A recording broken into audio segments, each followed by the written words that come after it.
Assalomu alaykum, urmattуу биздин каналдын көрмандары. Урматтуу мугалимдер, устаттар, ата-энелер, студенттер жана бардык билимге кызыккан жарандар. Биз сиздерди бүгүнкү кызыктуу видео сабагыбызда көрүп турганыбызга абдан кубанычтабыз. Бүгүн биз сиздер менен эң кызыктуу бир программа онлайн сабак өтүүдө колдонуучу Google Classroom боюнча 3-видео сабакты биргеликте даярдайбыз.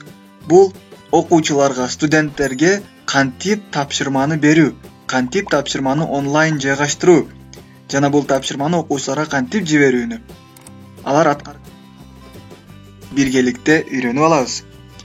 Эгерде даяр болсоңуздар, биз баштайбыз. Тептер, ручка, блокнотту алып алыңыз, жакшы отуруп, биз аткаргандай кылып жазып, кийин аткарсаңыз болот. Биздин видеону колдоо үчүн албетте досторуңуз менен бөлүшүңүз, видеого лайк басыңыз, комментарийге өзүңүздүн жакшы пикириңизди калтырыңыз. Бул сиздин бизге көрсөткөн колдооңуз болуп эсептелет. Чоң рахмат.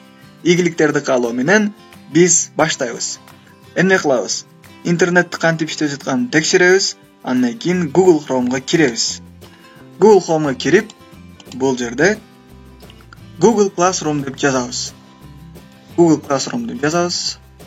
Биз Google Classroom'да өзүбүзгө биринчи, экинчи темаларда маалыматтарды жайгаштырганбыз. Настройкасын оңдогонбуз. Ал эми бүгүн болсо биз ушул өзүбүз түзгөн Google Classroom'да тапшырманы кантип окуучуларга таратуу боюнча кызыктуу маалыматты алабыз. Мына, биз география предмети боюнча даярдаганбыз. Ошол жерге киребиз, бир жолу басабыз. Андан кийин эң негизги бизге задание, мына тапшырмалар бөлүмүнө кирип, бир жолу басабыз.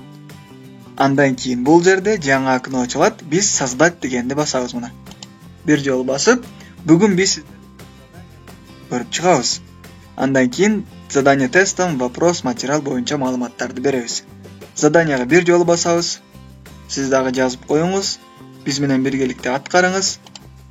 Андан кийин бул жерге название, аталышын коебуз. Дүйнө мамлекеттери.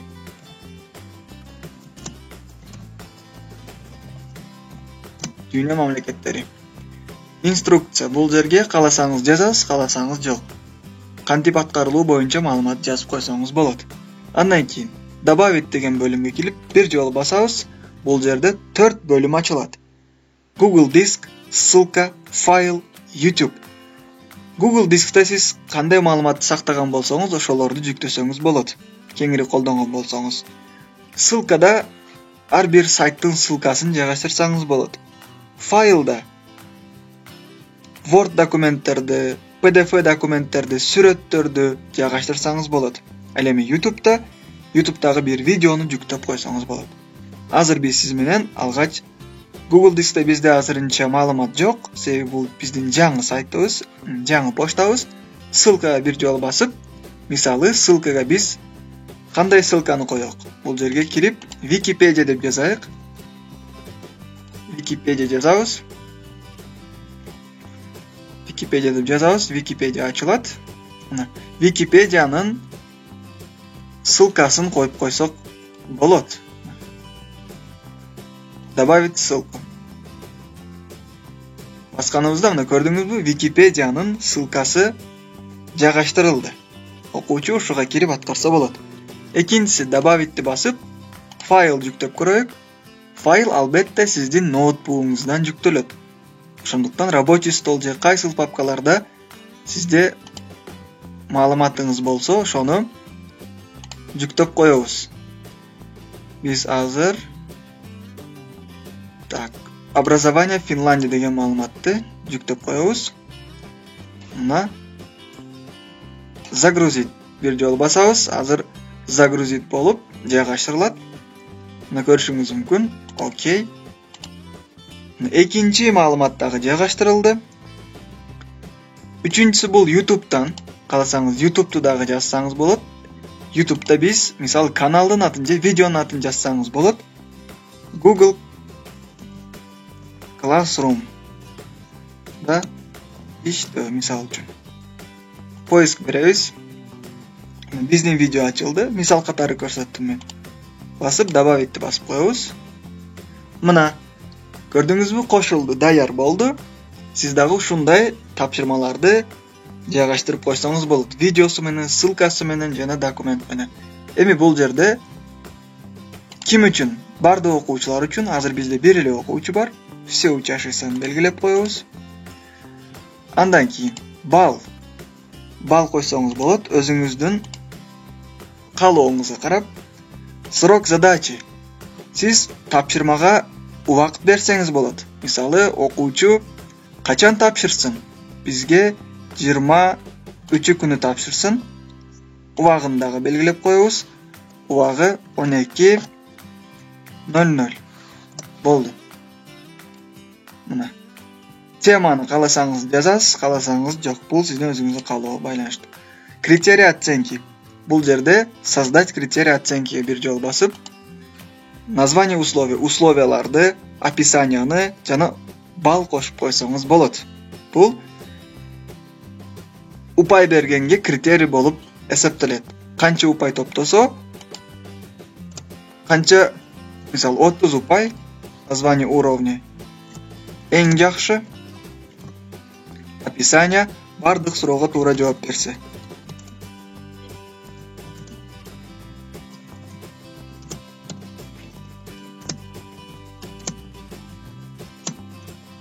Мисал катары жазып койдук. Кааласаңыз дагы бир критерий коебуз.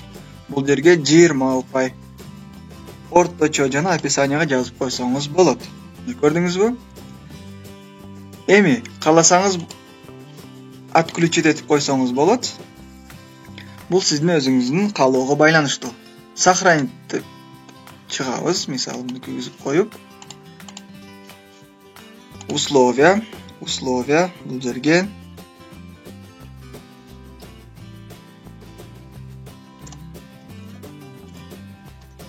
аткаруу шарт, мисал үчүн.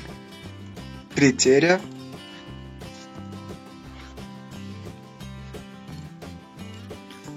Мисал катары биз жазып койдук азыр.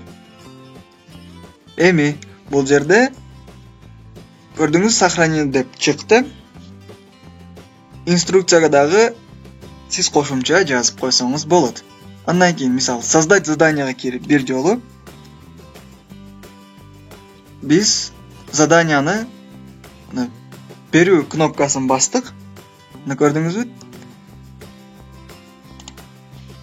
Биздин заданиябыз, тапшырмабыз. Бир жолу басып, биз мына азырынча бир окуучу тапшырыш керек, тапшырган эмес. Көрдүңүзбү?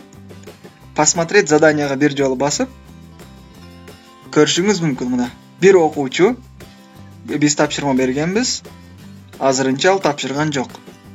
Бул тапшырма ал окуучуга барат, ал окуучу көрүп, кийин эгер ал аткарып бизге жөнөткөндө сдано деп келет бизге.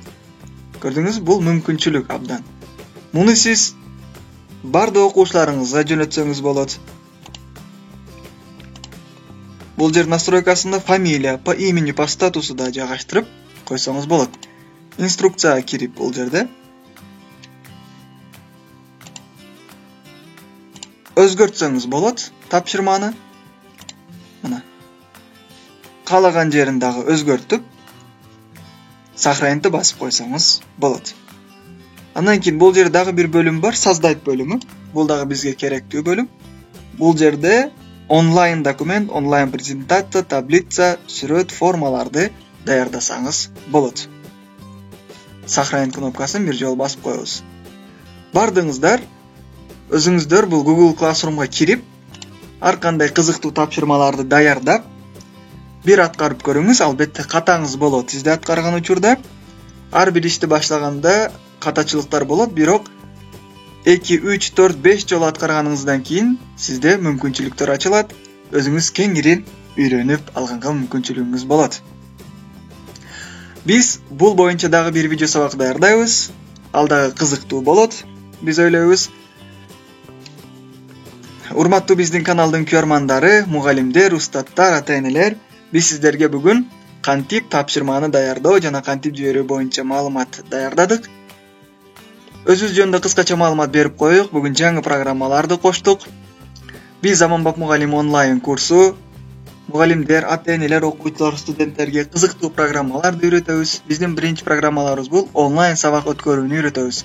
Bandicam жана Zoom программалары аркылуу.